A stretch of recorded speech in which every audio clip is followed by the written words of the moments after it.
Welcome to the Husky Hockey Podcast, your number one resource for all things home ice disappointment, letdowns, weak caster goals, and just overall disappointment. The Mississippi River is flowing with the tears of Husky fandom after that weekend. Yeah, that was not pretty. I'll just put it that way. We're going to have, 45 minutes plus at least to talk about how not pretty it was. I'm Weldy, sitting with Andrew. We're going to recap Minnesota Duluth. And, normally we would preview next week, but we don't know where we're going to go or who we're going to play. Well, we have kind of an idea who we're going to play. Has the probability kind of makes itself known, but we'll keep everybody in suspense as far as that goes. But we don't know where. So obviously that, I'm not shedding any tears of that. I even said last week that, getting a week off isn't terrible. How we're getting a week off though is my cause for concern, because this is just more of the same. And this is the same issues that are creeping up week after week after week against top competition. And it doesn't bode a lot of confidence here going into the NCAA tournament. I'm not going to be playing the excuse game here for St. Cloud, because that was an ugly weekend all around. However, so Renak misses the weekend. He doesn't play all weekend. And we're stuck with Castor in net for both of those games. And as you said, did not play well. So from the arrest standpoint, whatever, we don't know exactly what the issue was. Heard non-COVID illness. The illness was going through the locker room to the extent that Meyer also missed on Friday, which I think played an effect. So at least you get 2 weeks to get healthy in that regard. But that's the only excuse that I'm willing to even grant, and that still is not an excuse to lose both games the way they did. I will say that my daycare over the last week was suspiciously light for kids having, out with illness. So maybe it ravaged the whole team and everything is all, as Davey Bowie would say, hunky-dory. What are the odds of that? Are you going to make or maybe you saw on the Twitter machine, I'm sure there was a bunch of Michigan jokes being made. Like, why don't we just Michigan out this weekend? Oh, funny story. Not only did I make a Michigan joke on Twitter, I tagged Mel Pearson in it and he blocked me. I think that means you finally arrived. Yeah, exactly. I am no longer can follow the great mind of Mel Pearson as I'm sitting there blocked, which after I tweeted that out with a shrug emoji, because I'm like, well, all right. I thought he would be, a little more busy this weekend, but yeah, a lot of other people were like, yeah, he blocked me too. So apparently he is very sensitive when it comes to matters. And apparently he's one of those that's on Twitter probably more than he lets on. But yes, I did make the joke that we should Michigan out. And now it doesn't seem like that terrible of a strategy. And maybe we should give kudos to Pearson for, that extra level, that extra mind game he was playing, because it clearly worked out for him. That's right. Yeah, that's so that certainly threw the team for the loop, and that did not bode well for. We gushed about Renak. I gave him the player of the weekend last weekend for the shutout on Saturday, and I've been tough on him over the years, but looked like he was riding the ship right before the most important stretch of the year, and to not be able to capitalize on that growing momentum is frustrating. And so, yeah, that's a big. If anything, it gives me much less confidence going into next year. Not to get too ahead of ourselves, but if Castor is the guy next year, my bearishness of Renak is going to pale in comparison to my thoughts on Castor. Yeah, I don't know exactly where to start. Do we start with the Friday game, which I think was one of the top 3 worst performances that the team has played this year. There's a lot of candidates for that. Not going to say it was the worst because there's been some real Like, are you clunkers. talking, when you say worse, are you talking strictly gameplay or worse as in everything considering? I would say this is the worst, as that was the worst game, as how much that you fought and clawed back into getting home ice just to turn out that effort. Now, was it worse than, the collapse against Denver or the beating that North Dakota gave us? No, like those were worse played games, I thought. But at the at The the North same Dakota token, 7-1 game, I'd say, is probably worse. Maybe the Omaha series collectively was worse.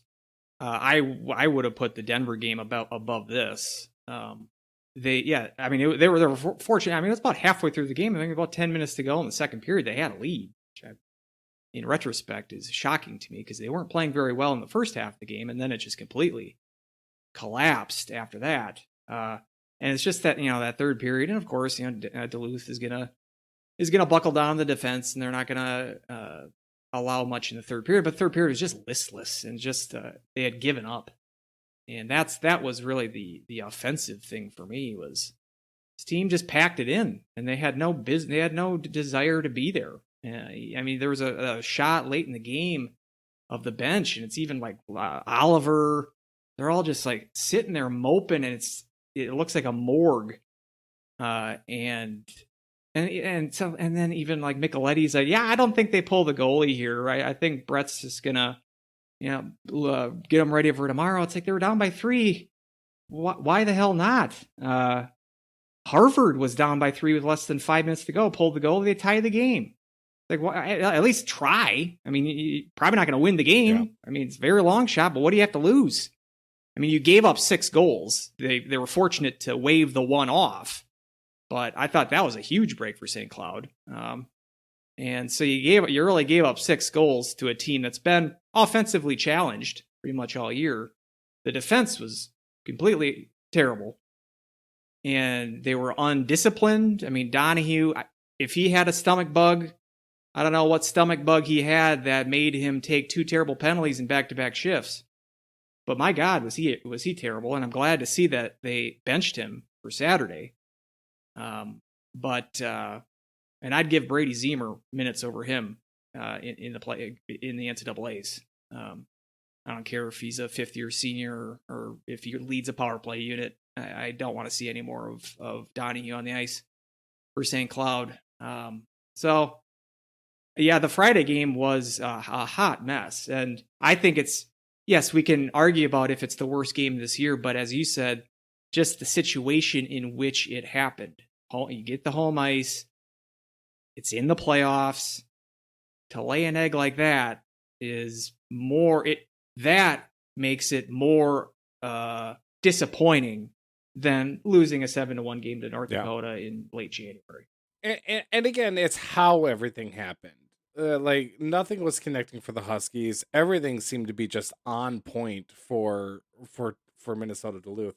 And the other thing is that this is another game where, Kobe Bender, 4 goals all season, pulls out a natural hat trick there in the second. And, 2 goals 30 seconds apart. I mean, obviously thanks to Donahue, I believe, on that one for, that penalty. But it was just like, you're letting Kobe Bender beat us. I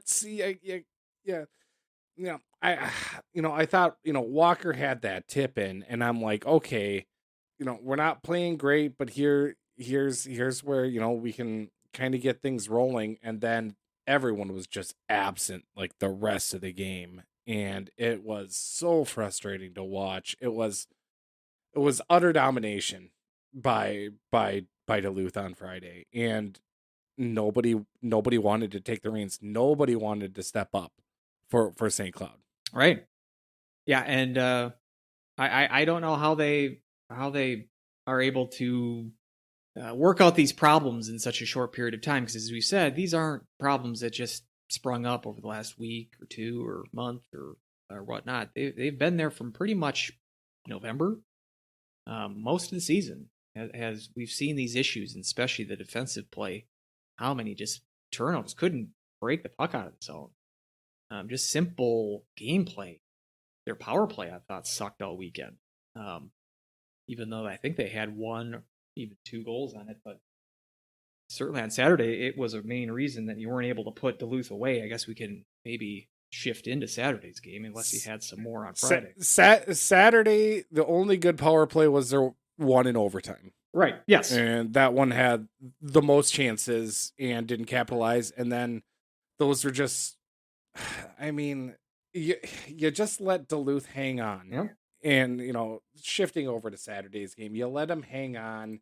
You got another multi-goal lead, and you don't keep pressing. Like, we kept pressing against Miami. Obviously, I can't compare the talent level of those two teams, but you at least kept wanting to score.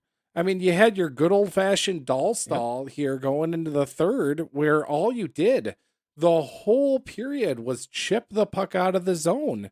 No one wanted to make a play. Nobody was wanted to win, it looked like, out there. And I hate using that as like they don't have any heart or passion, because I know these guys care, but at the same time, play like you do. And it was so frustrating to watch this prevent defense. The only shot that we had all period, Perbix scored, and I thought that was the biggest goal all season at the time. That's what I tweeted out. This is the biggest goal all season, because Duluth got some momentum. You countered it back. Finally, a leader stepped up. And then just to continue this chip out and just do nothing, kind of, hopefully the time runs out. No killer instinct in this team. And then, Duluth ends up winning a face-off. Harmless shot from out. Ends up finding a way in. Game-winning goal was kind of the same way. Cates, harmless shot from way on out, ends up finding a way in. And it's just like, I don't know. I'm just at a loss with how this series went, especially with some good efforts over the last couple of weeks. And obviously, these you can't. I don't know. You're just hearing it in my voice. It's just I have notes, and I can't even as I'm talking, I'm just getting myself worked up again, because it's just incredibly frustrating that the team with so much expectations going in not only has a disappointing season, and obviously it's not over yet, but is losing the way that they are. That's what's killing me. They're having leads in these games and they just run it down their leg. It's very predictable at this point. Like I saw the Saturday game. I could have written a script. I was like 5 minutes ahead of the game. I'm like, this is what's going to happen. First period, the Huskies are dominating. It's going to be 1-0 game. They're not going to capitalize on the several chances. Should have been 3 or 4-0 after the first period, based on how well they were playing. And it's like, yep, here we go. Hell of a first period by Fanti. Yeah, but it's like, here we go. They're gonna keep Duluth hanging around here by not capitalizing on their chances. Was it 4 power plays on Saturday that went by the wayside? And as we said, 5. The 4 in regulation didn't. I don't know even if they got a shot. The 4 that were terrible in regulation. Not sure if they even got a shot at any of those power plays. And then, as you said, I thought kind of a fortunate call to get the power play in overtime.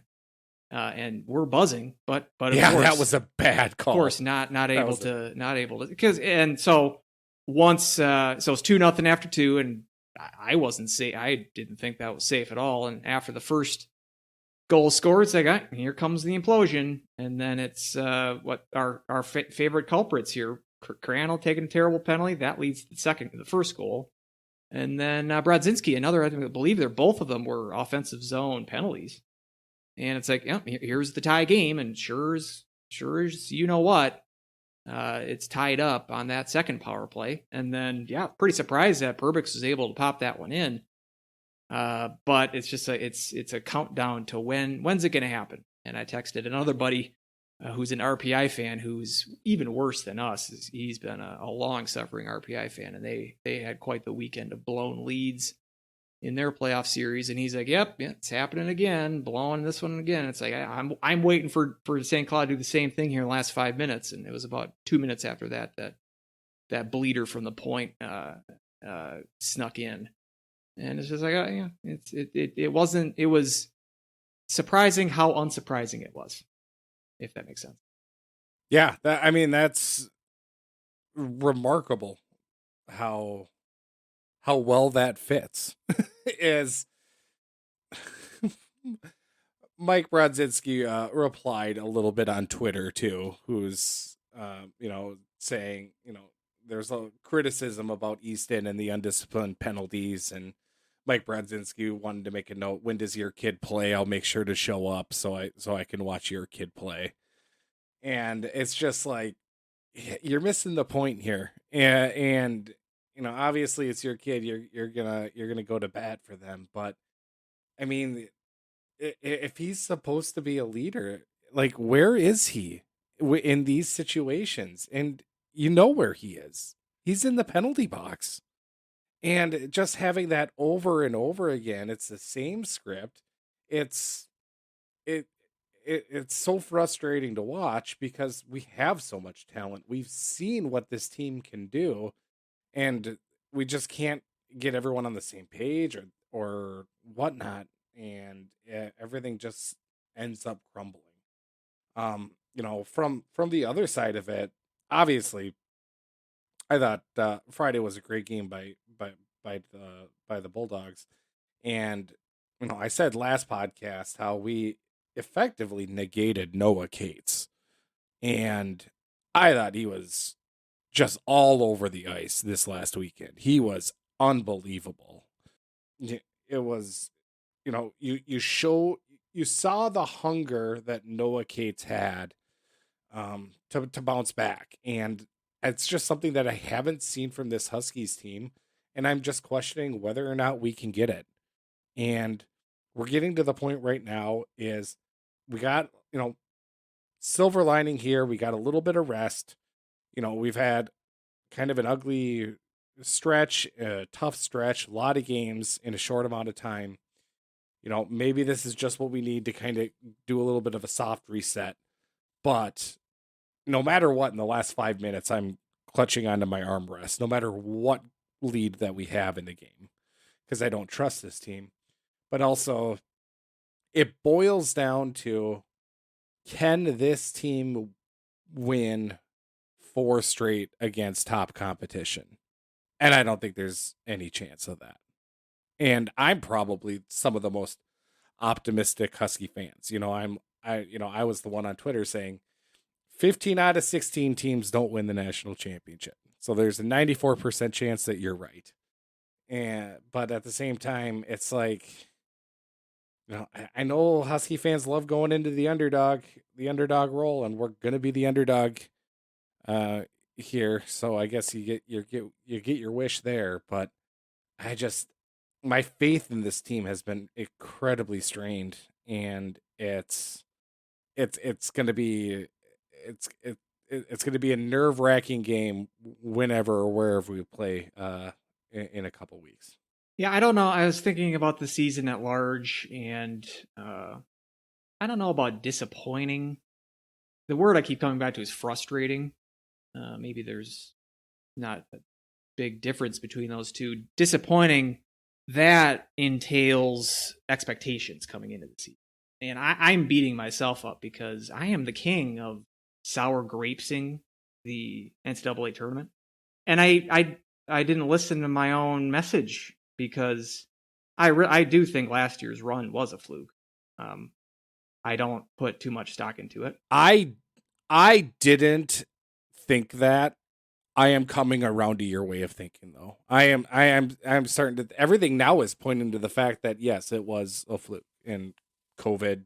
But we all come into the season saying national runner up, and we got the whole gang back. Basically, it's just we're just gonna coast into the Frozen Four again, and just the same as it's random that they lost to AIC and Air Force, and don't discount those seasons, even though they those hurt and they still hurt. That's a part of the reason that I'm getting to the point where I'm angry. about this team as far as they owe me a couple here because of the 3 choke jobs as number 1 seeds. But even those, like I'll take the full season, the full 38 games before you got to the disaster, as that's a much larger sample size to realize that this program was on the right track and is in good hands and is a high quality program. But you need to do the same thing when when the roulette wheel spins go your way as they did last year. And so I needed to more fully assess because I think I felt a little bit better going into the tournament last year, but let's remember we were not too far away this time last year from that CC debacle in Grand Forks, where they did not look good there, and sure got off the bat and beat Duluth, and then gave North Dakota a decent run in the title game, the conference title game. But if you were to told me last year that that's a national runner-up team, I would have been. So I remember at the beginning of the year thinking, I was texting my brother at the beginning of that year and saying, about how they was going to be in the pod, the first 10 games or whatever it was, and St. Cloud had been coming off a disappointing 2019-2020 season where they didn't make the playoffs and were an under 500 team. And I joked to him and I said, who knows what's going on with all no fans and different format pod situation and all that. And I'm like, this is the year that St. Cloud will win it all, and they almost did. But yeah, coming into the year, I didn't think they were going to be anywhere close to second place in the conference and then second place overall in the national tournament. This has just reinforced my previous stance of the NCAA tournament is just that's not a good data point to base expectations on. And same, I would say, and we've been talking about my frustrations with pairwise and stuff like this.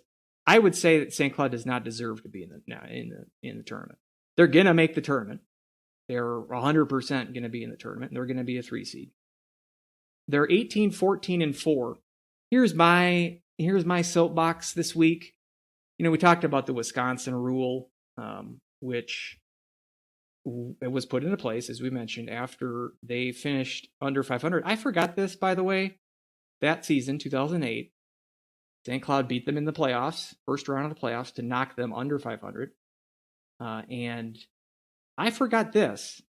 Not only did they get into the tournament as an at-large team and when they're under 500, not only did they get that, but they got a 3 seed. Not only that, they got to play a conference opponent in the first round, Denver, because there was 5 WCHA teams in the tournament. Not only that, they got a home game because that regional was at Madison, at the Kohl Center, and they beat Denver. I totally forgot that. And they played North Dakota in the regional final. They had a 2-0 lead going into the third period and lost, I think, in overtime. So they could have made the Frozen Four as a 500 team, but North Dakota ended up beating them. But anyway, so they were under 500, and after that year, and made the tournament as an at-large. And after that year, the NCAA put the rule in that you have to be at least 500 to make the tournament as an at-large team. Now, we have not ever had to apply that rule in the 14 years since then. So it's a rule that hasn't needed to be used because it is a fairly rare situation that you're going to make the top 15 as an at-large under 500. I think we need to expand that to say you need to win at more than 50% of your games. Right now, 18, 14, and 4, so they played 36 games. They've won half of them. I don't think that's enough to qualify as an at-large team. So I think you need to win at least 51% of your games to make it as an at-large. If you're under 500 or you don't make that, you don't meet that qualification, but you win the conference tournament, then yeah, you're in. But you need to win at least, in this case, you would have needed to win 19 games out of 36 in order to make it to the tournament. Because I don't like awarding teams that are barely above 500 with at-large consideration or an at-large berth in the tournament. And so I think for a lot of, and again, it is a roulette wheel. they go into the tournament and they go on a run here, they make a Frozen Four, which could happen, basically like throwing dice. Then a lot of people, I think people saying just them making the tournament, season's a success. I don't like that narrative for this team, and just in general, if a team like this plays like this over a 6-month course, a 6-month season, I just don't. I don't see that as championship level. And we're playing it for the NCAA championship, playing the best and trying to put the best teams in the field in the tournament. This does not strike me as a tournament quality team.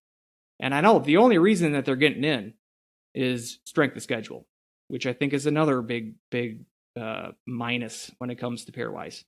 I think a lot of people are quick to point out weak schedules. So people will be like, Quinnipiacs, they haven't played anyone, and Mankato, they haven't played any, they play in a weak conference. I think it's easy for people to point out when a team has a gaudy record and they play in a bad division or bad conference. But no one really points out the flip side, is that St. Cloud has been benefited, I would say, twice in the NCHC era. This year, and then also the 2014-15 season, which they finished 6th and then made the tournament as an at-large team. They are benefited by the fact that they play in a very tough conference, and that every year their strength of schedule is going to be 1, 2 in the top 5. This year, I think it's number 2. Well, that's why the NCHC was created. And Duluth is number 1. I mean, that was the whole mindset. They want to say like-minded schools get together, but no. They wanted to have always the competition there of schools, yes, that take hockey as a priority, but that are traditionally going to be, kind of a powerhouse, or, have the motivation to stay at that level, to get that strength of schedule to, yes, benefit from the pairwise and how the pairwise is structured. Yeah, and I think it's gaming the system of pairwise, and I think I don't like it. You can still make the tournament as long as you win over half your games. I don't think that's too much of a ask. Like you said last week about, I would say not playing series in like the CCHA semifinals and finals, not playing just the one game. And you're like, well, if we play the series, any sort of argument against that, just win the games.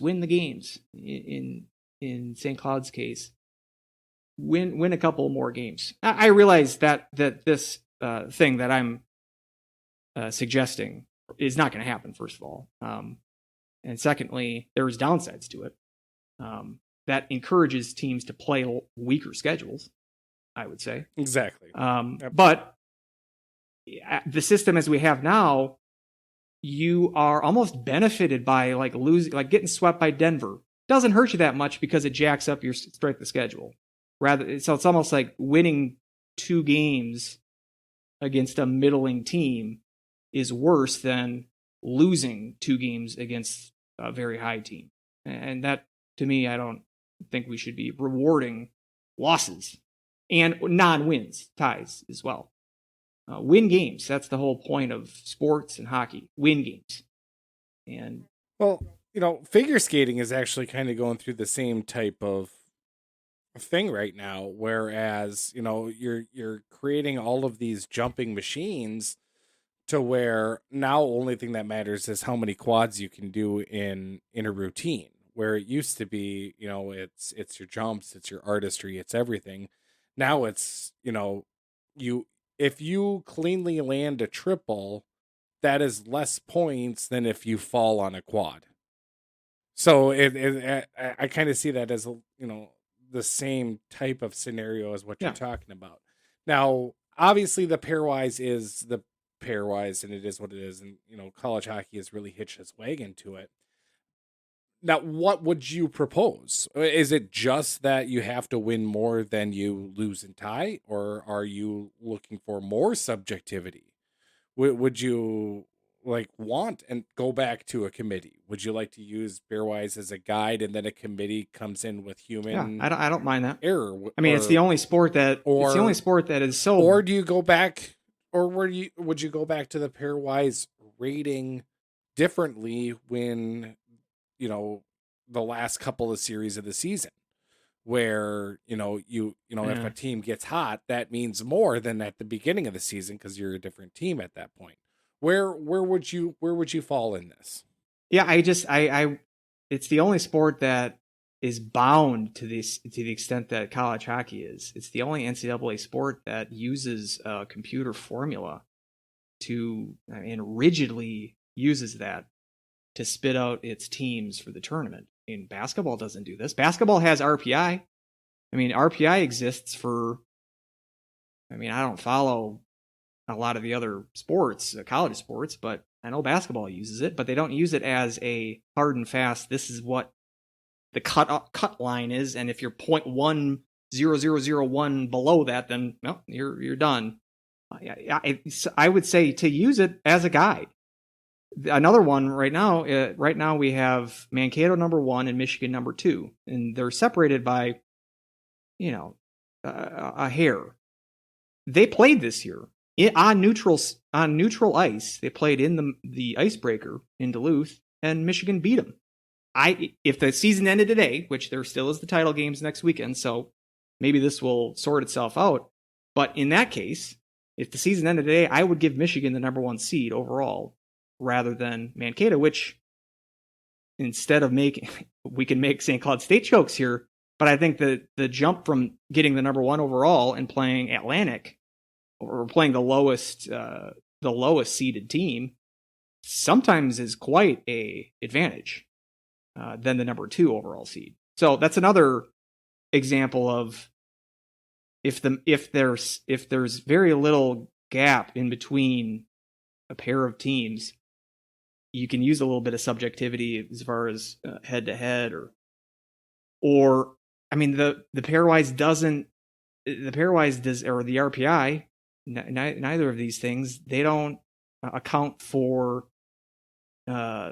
margin of victory, how impressive victories are, doesn't account for if you're playing a team that is heavily injured at the time, that could look really good, but if you actually read the game summary and the other team's star player was out, that shouldn't count as much as it does now. So the computer just kind of takes the result, and that's all that matters in the formula. I think we're getting a little bit off track here.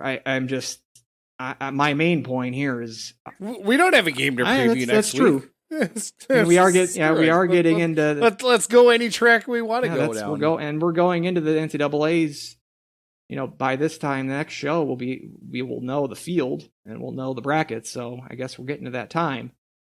But yeah, I've said it before on an earlier podcast this year that it's this technocratic approach of we have to follow whatever the computer says. I don't know exactly why we shifted there. And I don't see that as being necessarily and Cratch is the same thing. I don't think Cratch is perfect either. Let's just get off no. And I think that, I think people would say it's the smoke-filled rooms, and they're going to give the big schools, the name brand schools, the benefit of the doubt, and they're going to give them all the breaks, and they're going to screw the little guys when it comes to selection if we don't use the computer, which probably was true in 1993. But I thought last year when they went off of pairwise, they were more using it as a guide because there wasn't hardly any non-conference games. It was beneficial to look at it from 2 teams in the same conference, for instance, but comparing teams cross-conference, you really couldn't use the pairwise last year. But I almost thought that, especially like them taking Omaha over Denver, shows to me that the committee knows that it will be accused of favoring the powerhouse traditional powers if they were to do something like take Denver over Omaha. So I think that almost played into Omaha's hands positively for them getting into the tournament, that, hey, we'll put them in the tournament because we're going to avoid being called. We're giving a sop to Denver or any other team. I don't even think Omaha should have made it, or Denver. I think they should have given it to like Bowling Green. I think had a better resume. But again, we're getting off track again. Bowling Green tweeted out their resume too. Really? That was a big joke. Bowling Green tweeted out like, this is why, like, it was their NCAA, and it got spoofed so many times on Twitter. It was pretty funny. But I mean, they did have an argument as I well actually over think Omaha. they And, should have you know, they should have made it rather than Bemidji. But that's another. Because I don't think you should have had 4 WCHA teams in the field. But again, we're getting off track a little bit here. Yeah, I don't think we should. Bemidji ended up beating Wisconsin, so Right, and this plays into my. I don't think St. Cloud would make it. So if you are gonna apply my rule, which again I don't think is gonna happen, and so you take the next team under, the first team out, you would just replace them for St. Cloud in the tournament. You'd put everyone up so that whoever is the newest team in would be a 4 seed, and whoever in the previous calculation would have been the top 4 seed, they would have moved up to the 3 seed and win. You just move everybody up a slot. I'm the parody of hockey and hockey in general, the nature of hockey, where a team like St. Thomas can come within 5 minutes of beating Mankato last week. I mean, if you allowed a 20th in pairwise team in the tournament as an at-large, give it 3 or 4 years, they'll win a national title. I'm sure of it. So, I mean, that sort of block of teams from 15 to 20, very little separates them from 10 to 15, I think. And so, I don't think you're gonna screw with integrity of the bracket too much in that regard. And yeah, again, it comes back to, it's a broken system, and I'm trying to find ways to tweak the system. And let's just get back to my first point: is I don't think St. Cloud deserves to be in the tournament. What do you think? well, I want to quick go back to the pairwise about how my theory that it's not going to change is because everyone, or the coaches especially, they like the transparency. That is They don't yes. like being a will they or won't they. It's always going to be yes we will or no we won't.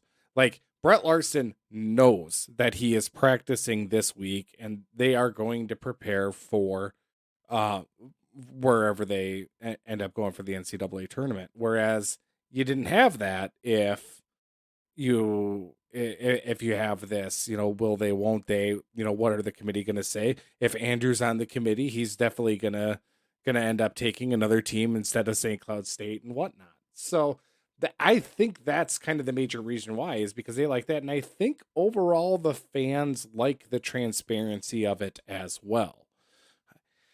Now, if it's definitely flawed, and I do agree that I wouldn't mind some subjectivity when it comes to that, but it's that's I don't see that changing anytime soon. I mean, I think I generally agree that the transparency aspect is good, but you could also take that as a negative, as far as maybe St. Cloud phoned it in this weekend because they knew they were 100% to make it in the tournament.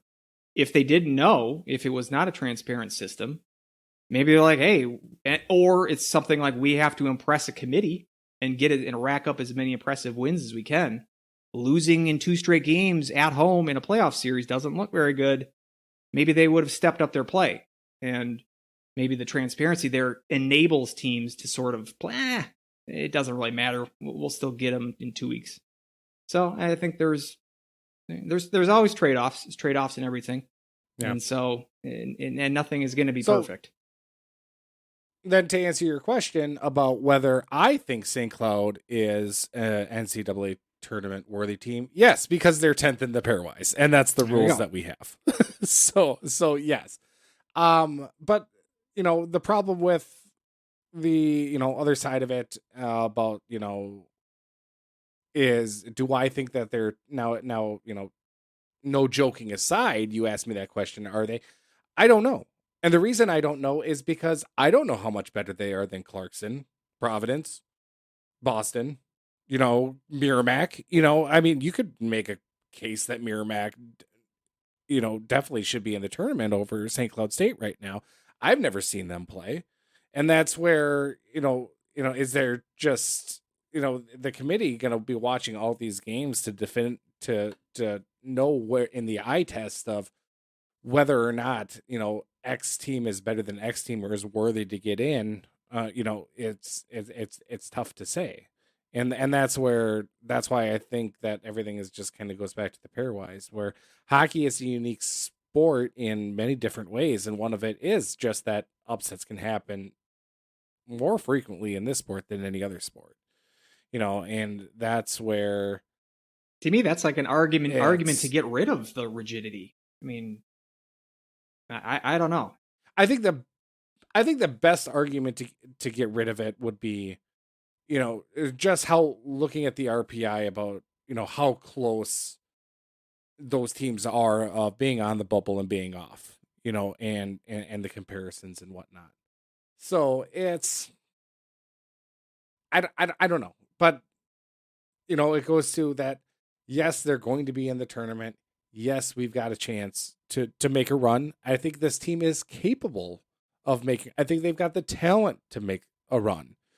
Do they have the tenacity, or do they have the execution to make a run? That's what I'm questioning. Do they have the leadership to make a run? I can't count that Donahue isn't going to make a dumb play. I can't count that Brodzinski won't take a dumb penalty. And I can't count on Rennick making the big save that he needs to, or coming up with the big flurry of saves that he needs to. So it's, I'm cautiously, I don't know. It's kind of weird for where I'm at right now going into the NCAA tournament, because I don't think anything would surprise me about, it wouldn't be surprising to me if the Huskies turned it on and win 4-rip. And it wouldn't be surprising if they're up 3-0 with 2 minutes to go and they lose in regulation. So it's just, at this time, it's like the season, this team is what they are. So it's just, let's just play the games and see what happens. And it kind of sucks being in this position. It, especially, with how last season ended, and how much hype we had going into this season, that it's come down to this. But it's kind of like, we're in the tournament, we've got a chance. That's really the best this team can do. Yeah. That's showed that. Yeah, and don't get me wrong. I mean, I will be watching that first game in the tournament. And 11 a.m. probably. Yep, it'll be older for me because of the time change. But biting my fingernails through the entire thing. Either that or throwing things around, I'm halfway through the first period when they're down by 4. And the last time that's what I would prefer, actually. Like when we lost to Minnesota, what was it, 3-0? When it was, the Johnny and Michael went against each other. It was at least 4-0, if not 5-0. The regional final. Yeah, it was either 4 or 5-0. It was. Well, it was, and I wanted to bring that year up. I prefer that, because that was like a strangulation of there's no chance we're going to win this game. Like I would prefer that than being up. Well, I was going to bring that year up. Third. I was going to bring that year up 2014, because that's the last time that the Huskies are going to make the tournament without making the frozen face-off.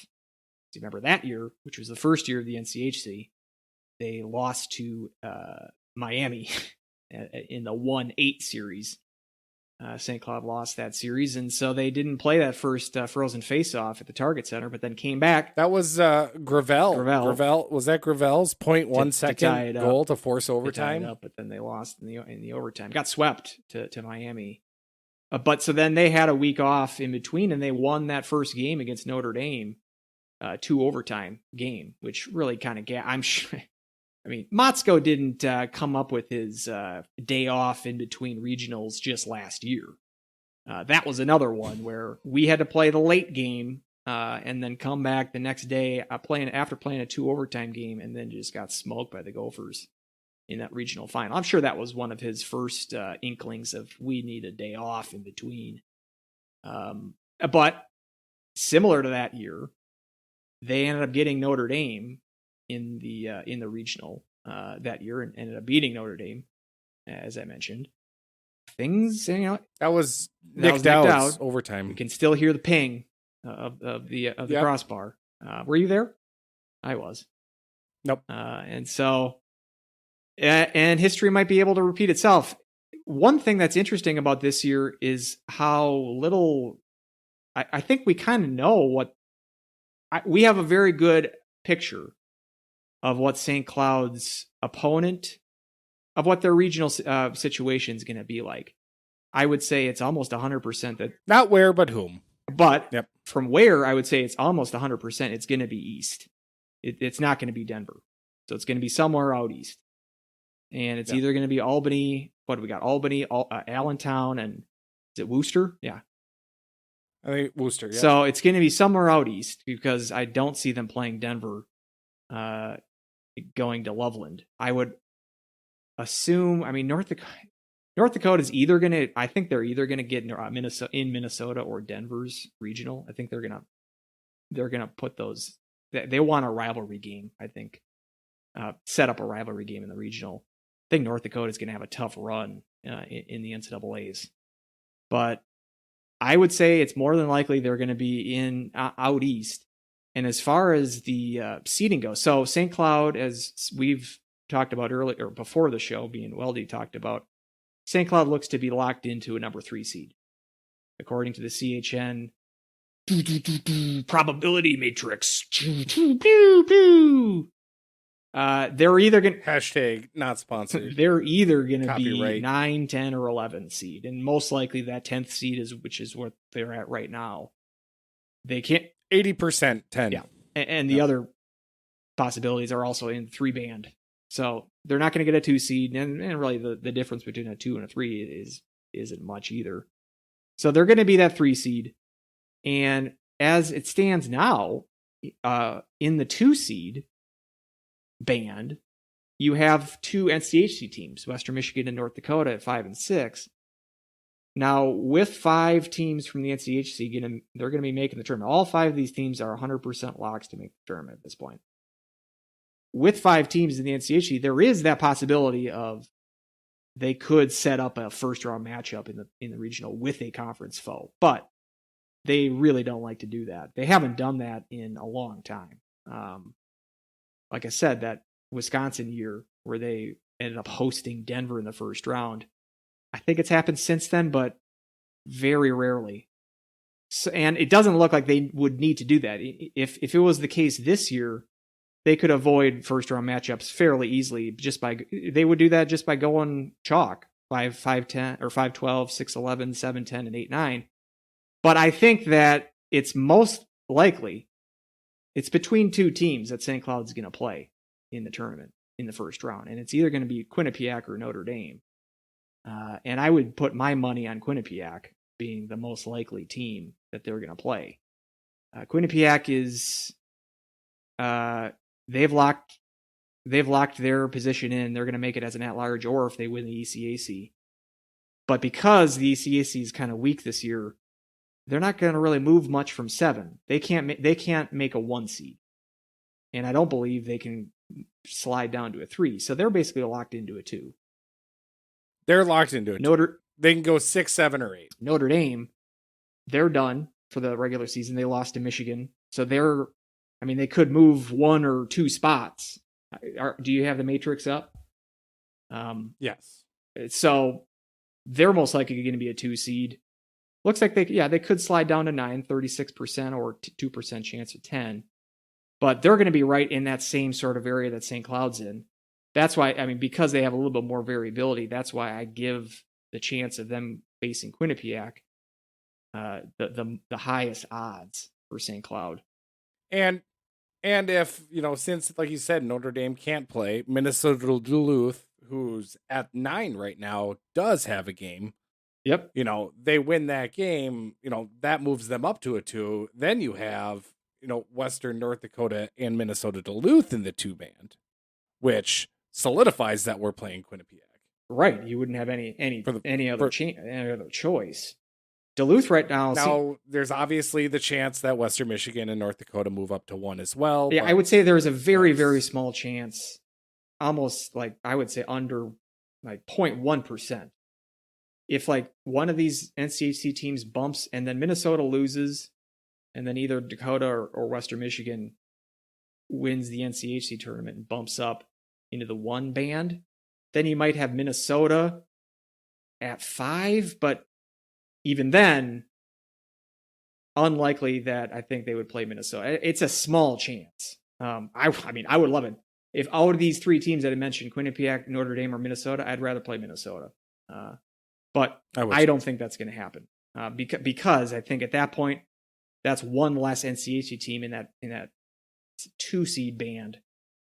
And just from bracket integrity, I think Minnesota would get one of the lower 3 seeds, either Lowell or a Tech or a UMass. UMass, I thought maybe they would be able to hop St. Cloud if they win the Hockey East, but they are maxed out at the 9 seed, according to the Matrix. And they can bump. They're not 100% yet. They're not 99, but they could slide out of the tournament. Very low possibility of that, but looks like they're capped at 9, which means they can't get. That would take what, 3 upsets? Yeah, I would. Yeah, which is most of them. Yeah, it's a very long shot, but the main thing there is UMass can't get up to a 2 seed, so they're going to be a 3 or a 4, most likely a 3. So you're not going to be able to match up with them. It's really looking like Quinnipiac. It's really looking like them, or if that, a smaller chance that Notre Dame is their opponent. But I'm looking at Quinnipiac as being the most likely candidate. Probably they would put that in Albany, I'm guessing, which I wouldn't mind that because St. Cloud did well in Albany last year. But I don't like that matchup at all from St. Cloud's perspective. A defense first team with a killer goalie. I mean, just look at how they played against Duluth this year. One win. I was going to say that sounds a lot like last weekend. 1 win in 6 games against Duluth, and 4 of those games being at home. I don't. But hey, again, it's the roulette wheel that is the NCAA tournament. I really wouldn't be shocked if I turned it on, and within the first 5 minutes, St. Cloud had 3-0 lead. I don't see that happening. Just in time for them to blow it. Just in plenty of time for them to blow it. But I don't love that matchup. We'll be able to know next week what that matchup actually is. But just, it's interesting because I don't feel like this has been possible in years past where you can really pinpoint down to 1 or 2 teams who you're going to play. It seems like there was more movement available in years past, but it's pretty much set as far as maybe the seedings aren't set. And certainly where they're playing, which exact regional is not set. But I'm looking at Quinnipiac, and it's probably going to be somewhere out east. So from that perspective, it doesn't really give me much hope. But let's wait until we actually get what the official matchup is until we completely hedge all of our bets. But that's just kind of giving you the picture, how it's looking right now. And yeah, St. Cloud with that week off, at least we can guarantee, hopefully, that whatever ailed Renack and some of the other players as well has passed by that point. Pretty certain about that. They got a lot to work on. I mean, they won't have areas of practice practice topics. They won't be running out of those as far as we can touch up this power play a little bit before we hit the postseason. Defense, obviously, I'd be giving Zemer a bunch of reps. And yeah, so we'll see what this team's made of. See what Brett's made of. I don't. It's really hard to criticize or judge really coaching because it's all 90% of it. It's like an iceberg. 90% of it goes unseen from the fans' perspective. From my perspective, the 10% that we can judge, surprised he didn't use his timeout on Saturday. Even the announcers were like, I'm surprised he's not taking the timeout. I mean, as you said, St. Cloud was just playing the kill the clock game, and you could tell they were running out of gas. You thought that sometime in that last 5 minutes, you would have used your timeout to sort of regroup and get your guys fresh. And obviously that wasn't used. And I was kind of surprised because, like, when Pat said that at the time too, I was like, I didn't think that time would be a good time. And sure enough, they scored shortly after that, like drop of the puck, and then it's in the back of the net. but yeah, sometime during the third, when you realize that all your team is doing is just chipping and chasing and not playing to win, but instead playing not to lose, you got to do something to to to change a little bit of your tactics and whatnot. And going back to Friday's game too. I mean, after any one of the Bender goals, I think it would have been a perfect time to just stop and try to regroup as best you can.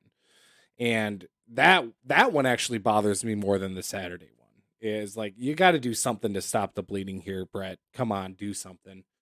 Um, but like you said, like I feel like the coaching is there, but because I feel like all these losses are just execution, that you're just not executing. You're shooting yourself in the foot. You're taking terrible penalties. You're making bad decisions out there that are costing you these wins. And at that time, you can't really blame the coach on it.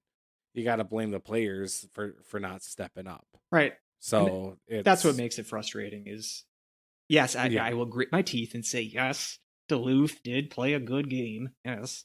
But for me, this weekend more than any, and a lot of times this year, with my frustrations with this team, it's that St. Cloud is beating themselves more so than the other yep, team is out manning them. I mean, you can't tell me that other than that third period on Friday or on Saturday, St. Cloud had the better of them all game, and thought that sort of matched the play between these two teams leading up to that. Other than the Friday game, Friday game was a disaster. Like I said, one of the worst games that St. Cloud's played this year, and Duluth did play well, as you said. But yeah, it's the unforced errors and the lack of discipline and the making the same mistakes time and time again.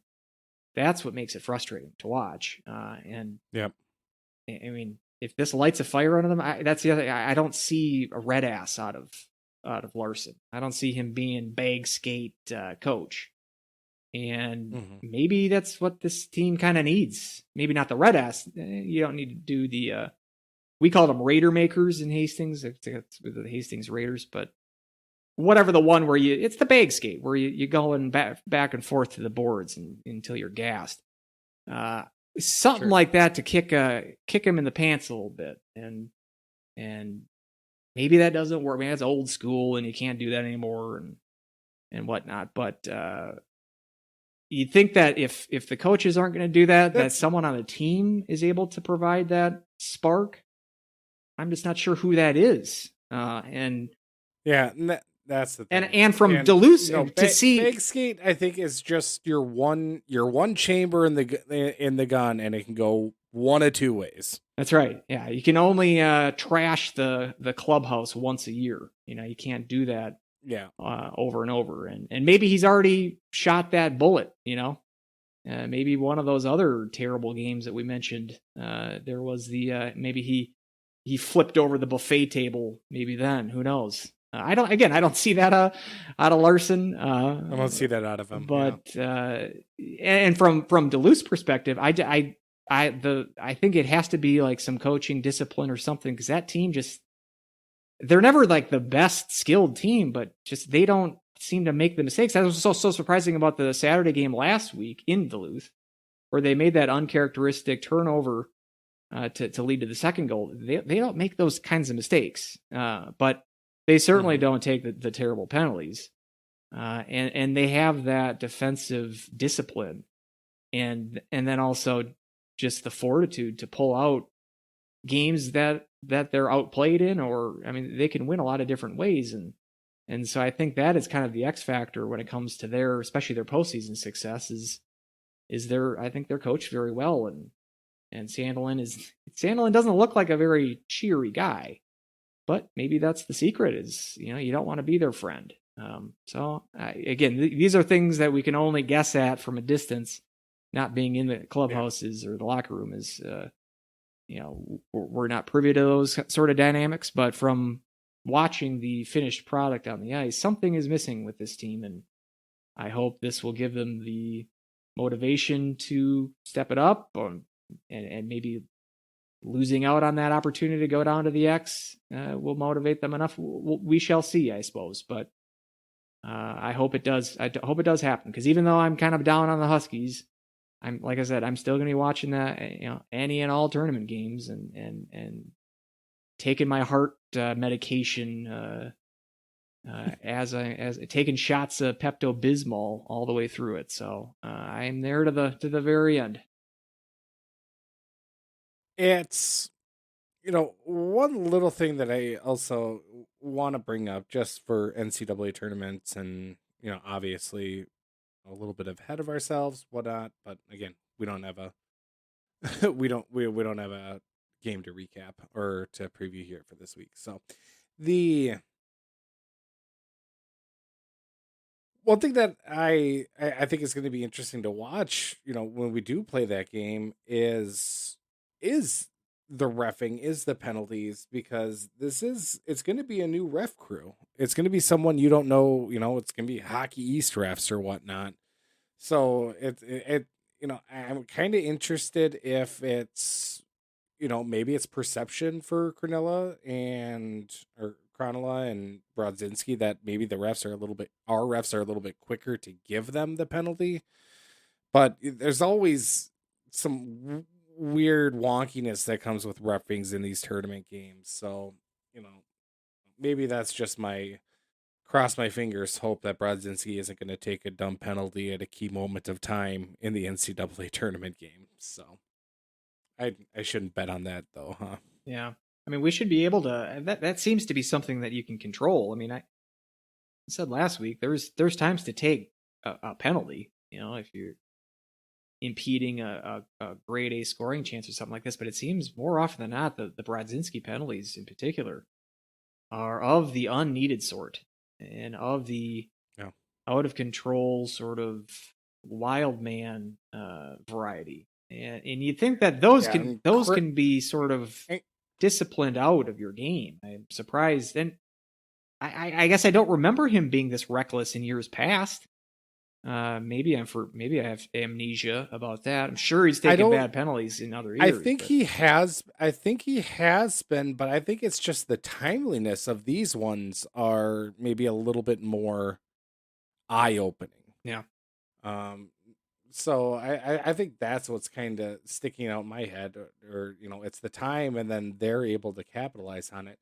Cronulla's is usually retaliation penalties that he gets paid for, and that's what's also really frustrating to me is you gotta know that's what they're gonna do to try to get you to whack a stick back at them. You gotta rise above that, and I feel like he just kind of falls for it every time.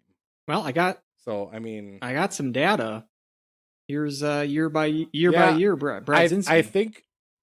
I think we pulled up the same stats, and yeah, I'm happy I edited it, because I'll go ahead and just delete the last comment. Yes, first year 17 penalty minutes, second year 26, third year 37, fourth year 46.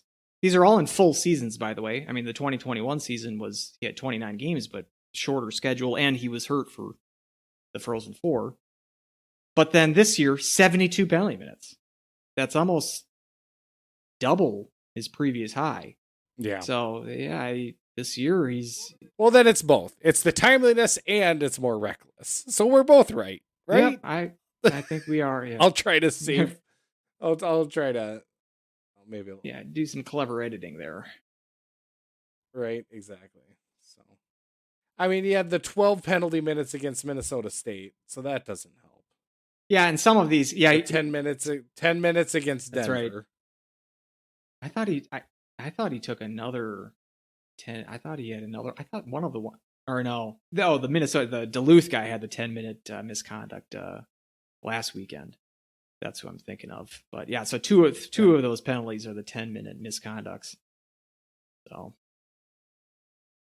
So let's we're kind of got we're about an hour into this podcast or so, but Frozen Face Off, I'll be there, still sporting my Huskies gear.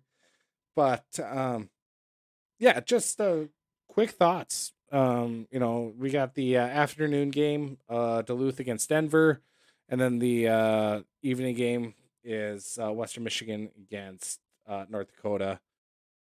What are your thoughts? Where do you see this tournament going? Well, just from your perspective, I'm curious on what you're doing on the day off in between, because they're putting a day in between the games, right? That the mod school rule. That's right. Where that afternoon, that Minnesota just too much of It an is. advantage It is. for those that 4 o'clock game versus that 7:30 game. That's The tricky turnaround. yeah, exactly. But in seriousness, I was not aware. So it seems like COVID killed the third place game in the NCAA tournament.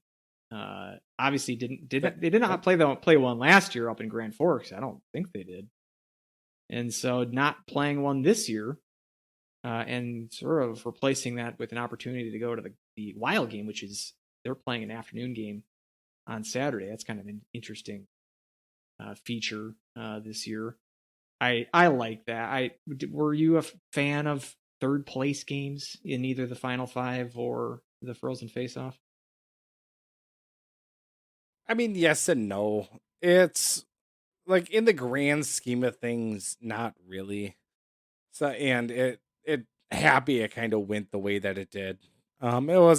It's always nice to get an extra hockey game, even though it's a little It usually not the was, best, and yeah. usually didn't matter that much. I think and it only mattered to like one team, if it mattered at all. Like we had mentioned, I think a few weeks ago about, I think it was that first Frozen Face-Off where North Dakota needed to win the third place game over Western Michigan in order to get into the tournament.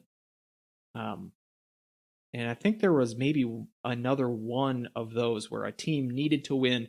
The other team either had been already eliminated from NCAA competition or had such a high seed. They were already locked into the tournament so because of that, there wasn't ever an opportunity, or there wasn't ever a situation where both teams needed to win that third place game, which means that would be a good game.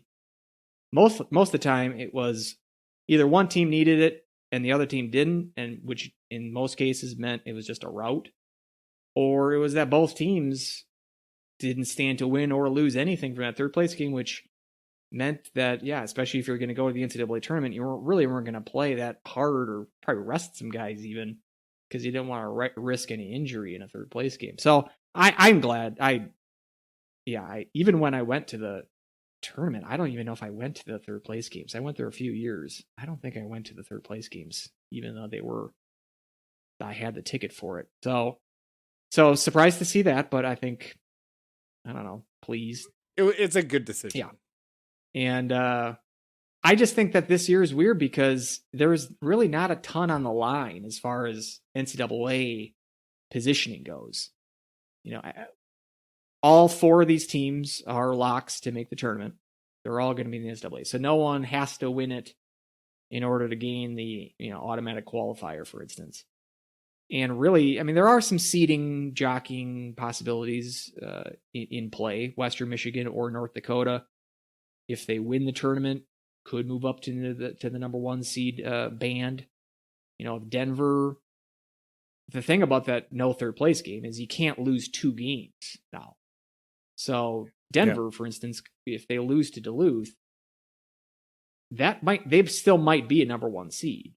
So I guess there is a possibility of, and maybe I don't know if you've run any of these in the simulation, but if there's a possibility to get two NCAA teams as number one seeds. Not sure if that is possible, but I think it could be, especially if Minnesota loses to Michigan.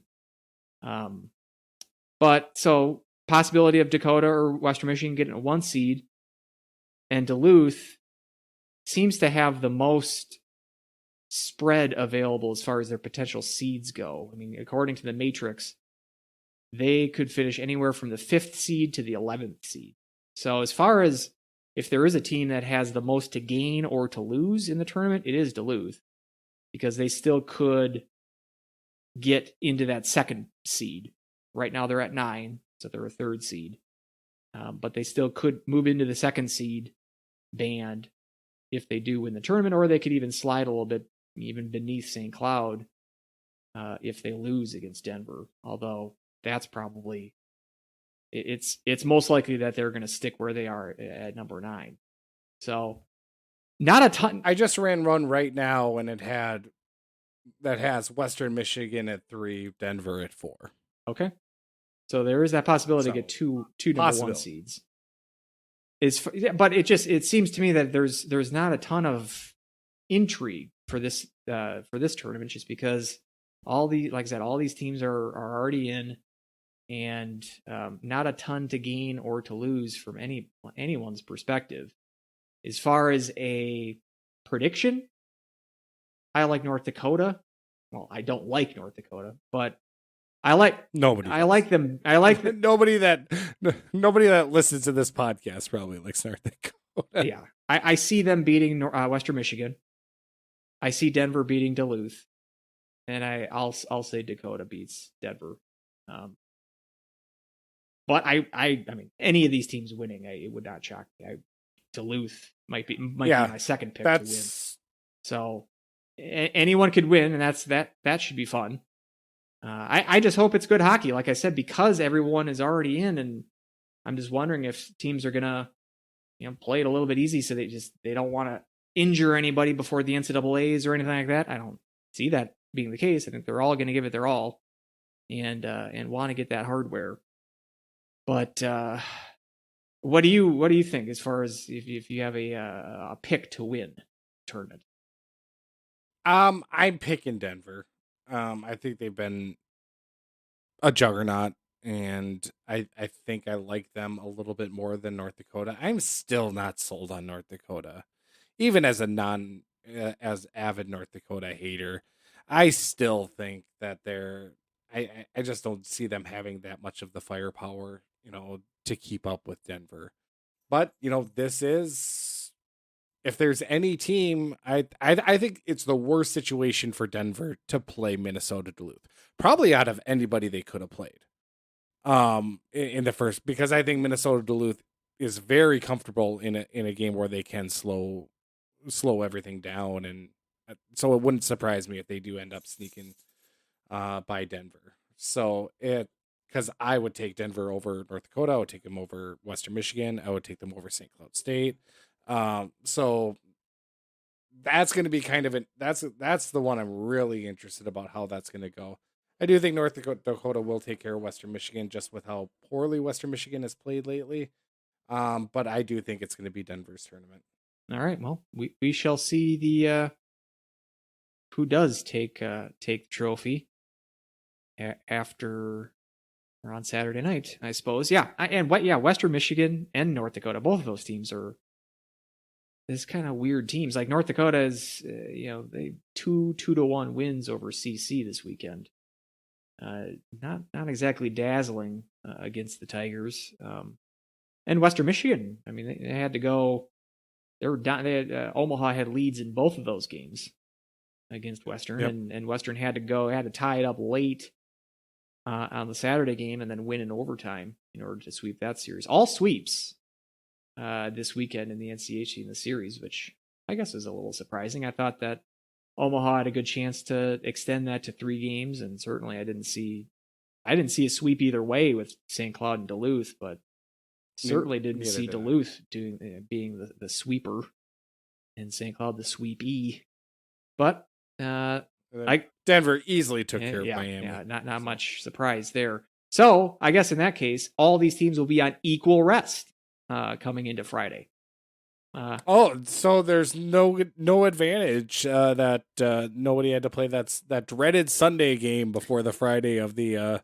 Well, I suppose Denver and Duluth get a little less rest on Friday morning because they play the early game. But then they get the big advantage of the 2 hours extra of rest. Whoever wins that game going into the championship game. That's going to be it would all be negated if it was just a Saturday tournament. This is going to be like Michigan, quitting or not, backing out against Western Michigan. This is a joke that's just never going to die. One of the I mean, like you said again, to Motzko's credit, I guess credit you loosely is he had been beating that drum at St. Cloud State too, and he beats that drum all the time. He used to always he was very much in his routine, and everything has to be a certain way. Um, before otherwise he'll kind of whine about that. Which I got into a little bit of a Twitter spat with Jess Myers about, eh, which was a little bit funny in my eyes. So, Well, and again, as I uh, mentioned last week, we got to give credit where credit's due because Brad Berry has been saying, "Hey, that was my idea to do that." So we got to include another stooge in the blame game here. So let's be sure to incorporate some Berry puns when we mock the extra day off.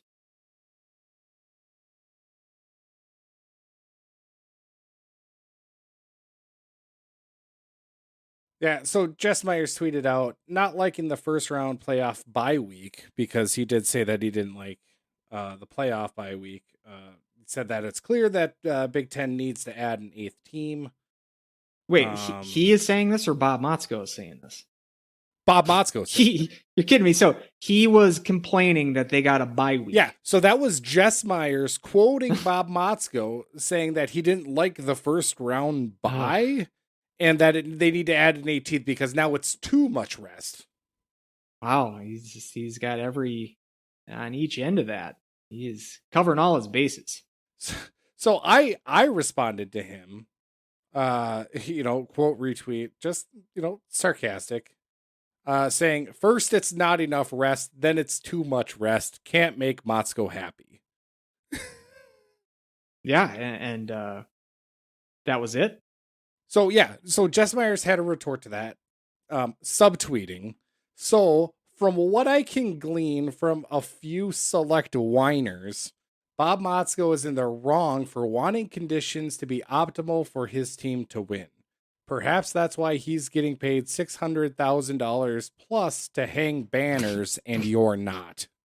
That's rich. So I quote retweeted that back and said, putting aside the quote, "you're too poor to criticize" argument that was kind of interesting that just kind of threw out there. I said, I love how we are the whiners in this situation and not Motzko. Like, so we're the select whiners, but Motzko stomping his feet, crying because he has too much rest after not getting enough rest. That's just ridiculous.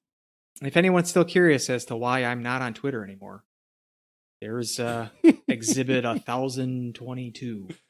It's anytime anybody says I'm not on Twitter, I'm like, yeah, that's probably for the best. Oh, it would be. I'm actually kind of proud of you. Yeah, I am not. So I would never say I don't like mandates or bans, but 100%. If everyone got off Twitter, society would be way better. It should die a natural death. That's what I'm saying. It shouldn't be killed. It should die a natural death.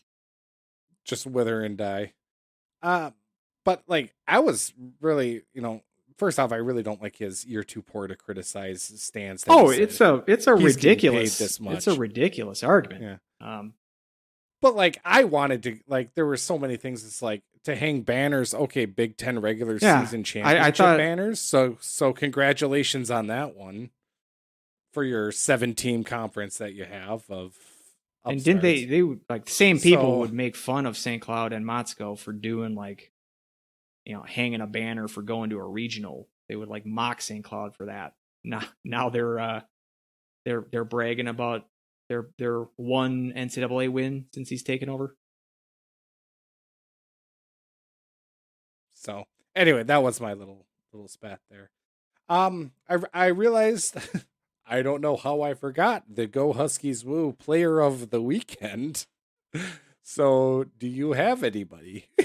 I'm going to be doing my, I think I started the Western Michigan debacle back in November. None of the above. Yeah, and I put you a little bit to task over that none of the above, but yeah, you didn't like it at the time. this weekend. I didn't like it at the time, and now it's like I don't know who you put on. I guess I'm gonna put on Walker for finally getting a goal after what feels like 2 months of not scoring. So, congratulations, I guess. But no one, Go Huskies Woo also is like no one's deserving. So, I think that's fitting. uh, maybe I'll pick Nick Maxon. I'll give him the player of the weekend for chomping down Raising Canes during the broadcast. Just went right to it, had a little nod. There's a gif of it out there. It's pretty funny. So staged or not, it was probably staged, but it was hilarious. And Yeah, I don't know so, if I feel like I'm missing something there, like I'm missing a running gag of some sort, but it was funny, like weird funny. But yeah, it was weird, funny, a little bit of cringe, and actually, Jim Rich, who again got overtime and wrong, but well, that's just the norm now. But I actually thought their Jim Rich and Pat McLeod's banter was actually really clever and really funny. So they had for that. that for that little bit, the Yeah, chicken. for that little bit. Sometimes they're awkward, but I thought that was actually pretty good. So, for questions, actually, one of the questions was, I know how many Motzko bits are we going to do? And actually, I was surprised we only did what, 3, 4, maybe? I don't know. So, um, one other question that we kind of got from Carl, who's listener to the show. He just said, any thoughts who might come back for an extra year amongst the seniors? So it's, I'm not 100% on how the rules go, and I can think of, but of any of the seniors that would be eligible for an extra year, who in your mind would you want back? Mention It's kind Yeah, I mentioned last week that Miller. I think he's a good candidate to come back. There was okay. they did like a in between commercials or periods, maybe a little interview with Henches, and he said something like, "It's been a great 4 years here. I've loved my time." Cliche, cliche, cliche. And I'm like, he ain't coming back. Uh, No, he's the no. way he, I mean, I think he's a guy that seems he could make that leap to pro hockey. Maybe not the NHL right away, but certainly the AHL. So I'm not going to hold it against him. But just the way he No, said it, Hedges. yeah, the way he said it, it almost like he has made his mind up a while ago that he was not going to come back. So I don't see it from him. I mean, as far as the rules go, if you played last year in 2020, 2021 season, that does not count in the NCAA's eyes. So all of these seniors, unless, again, the fifth year seniors, we can't count those, but Perbix could come back. I think that's the other sort of flight risk. I would not be, No, he's I not. would almost lean towards, that he's not going to come back. Walker, he hasn't been lighting it up, especially in the last half of the year here. I don't think he's pro ready, but he might be a guy that thinks he is. So maybe on him. I would expect Miller to come back. Spencer Meyer, I would expect to come back. Let's looking through the roster here. Bushy would probably expect him to come back. And it looks like that's it. The other seniors that are listed here are the fifth year guys. Fitzgerald, obviously, Bradzinski, these guys are gone. So yeah, of the guys that could come back, I'm pretty sure that Henches is gone. Most likely Perbix, but I think the others, I would think more than half. I feel good about the prospects of their returning next year. We shall see, though. I mean, there's always guys that tend to surprise me, and I didn't think that. I was surprised when. Now I'm forgetting his name. Blake.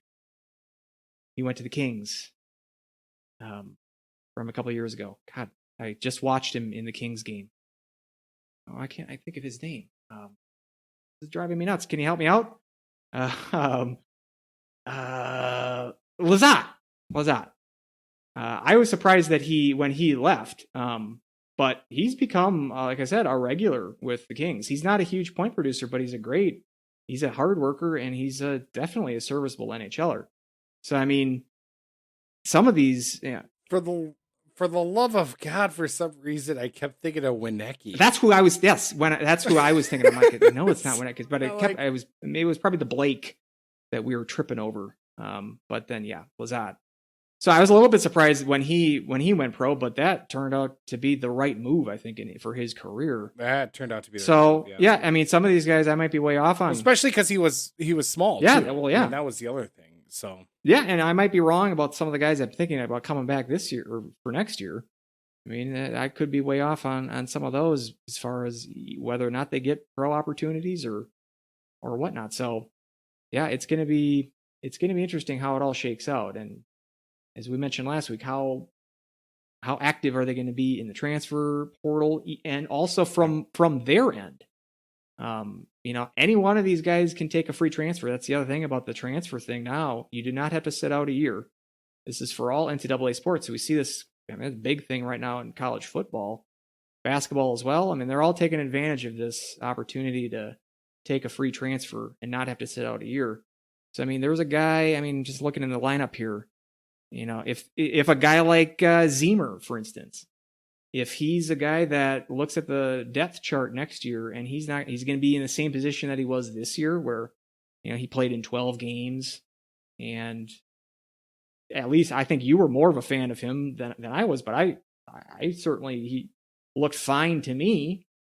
If he's a guy that looks at the depth chart next year and is not seeing minutes, he might be looking at that transfer portal and, hey, I can be a top 4 defenseman in the CCHA for somebody.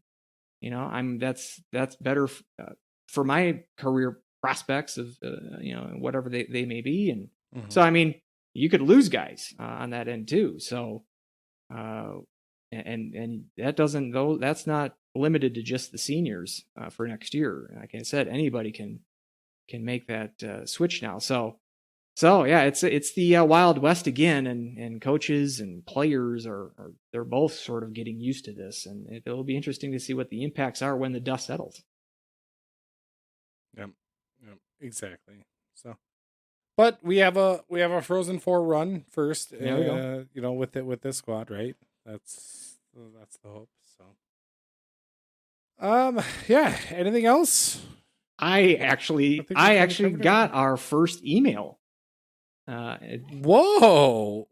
All right. You'll laugh. Guess who it was from? Dan Jacobson. Of course. And he was really on my bumper here about the Bo Burnham special. And wanted to follow up if I had the chance to do the homework that Weldy assigned to me. Did you watch? That's true. Did you watch the latest Bo Burnham special? I did. I gave it a shot. I have to say I gave up. Gave it a shot. I gave up after a half hour. It just wasn't for me. It's not even something that I hated. I wasn't laughing. I didn't find it funny. And so I gave it up. Part of the reason I think is I didn't realize he always had a beard. Again, not very familiar with him, but what I thought he was unbearded. But with the beard, though, he has this striking resemblance to a former acquaintance, someone that I used to work with, who I really don't like. And that sort of made me, it reminded me of this person, and that threw me off. And I never really shook that. So I think that really, okay. I would like to give him another opportunity at some point. This one just wasn't quite for me.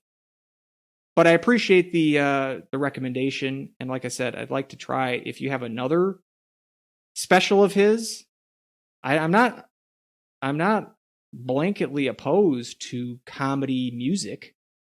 So if there is another special of his that I could dig up, if you have another recommendation, and I do think that I watched another movie recently called Kimmy.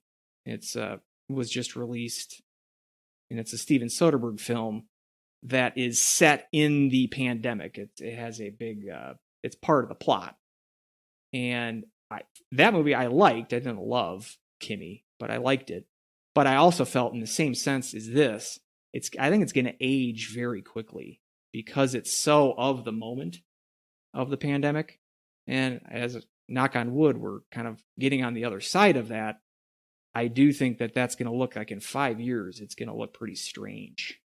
And so, and that's kind of, I think, that's a risk of creative things. I do this when I'm putting together puzzles. As far as I mentioned, I think a few months ago that I put Salt Bay in a crossword puzzle. Now, that guy didn't even have 15 minutes of fame. He had like 15 seconds of fame, maybe milliseconds of fame. I think he's got a restaurant, and well, his viralness, the viral aspect of him going, getting hot, was a millisecond in the grand scheme of history. And so it's like that doesn't have much shelf life, even a few months even after that would have come. And the same thing here. I think it's more I think it's more valuable as a record of a specific time. And maybe I just don't really like overthinking about the pandemic. I had some, and from the sense, like I kept watching even though I wasn't really laughing. I did keep watching to the extent that I did because I did sort of sympathize with what, sort of the mental breaks that he was apparently having.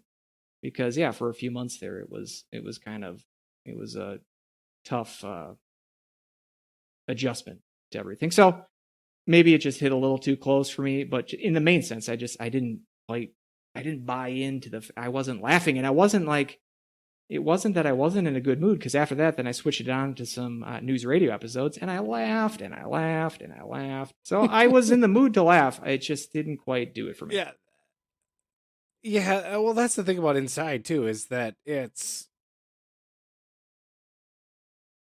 could hit on different levels. And yeah, if it's,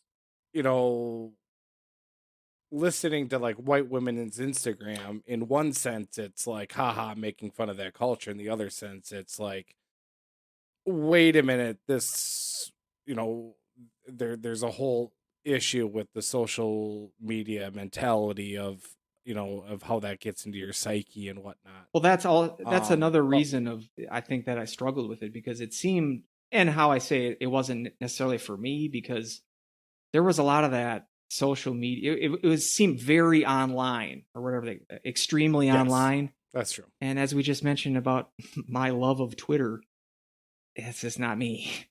And so like I know of Instagram. I've never been on it. I can probably vaguely understand what the white women on Instagram bit is. It didn't speak to me because it's just not a culture that I'm really up on. So I can see that. That was a part of the disconnect, is that it seemed like it was, if you're on Instagram or if you're on social media a lot, then it would probably have hit you a lot more, more than it did me. But that's why I said it wasn't like offensive or anything. It's like, this is terrible. It felt like it was speaking to a different crowd than me, which is fine. I gotcha. And I love that, he did everything all by himself. That it was The impressive editing, from the that lighting. Yeah, no, I agree with that. Well, thank you for the email. Yes, and please, I was shocked that we received an email, but I was quite delighted by it. What's that email again? That is Huskies Hockey Podcast @gmail.com. Please don't be scared to send me an email. I'll send you one back. Sounds good. Well, that about does it. In this raucous episode where we were all sunshine and roses when it comes to Husky hockey. Ducky and Bunny. So, yeah, I'm pretty sure everybody is feeling the same way that we are. So, until next time, go Huskies! Woo!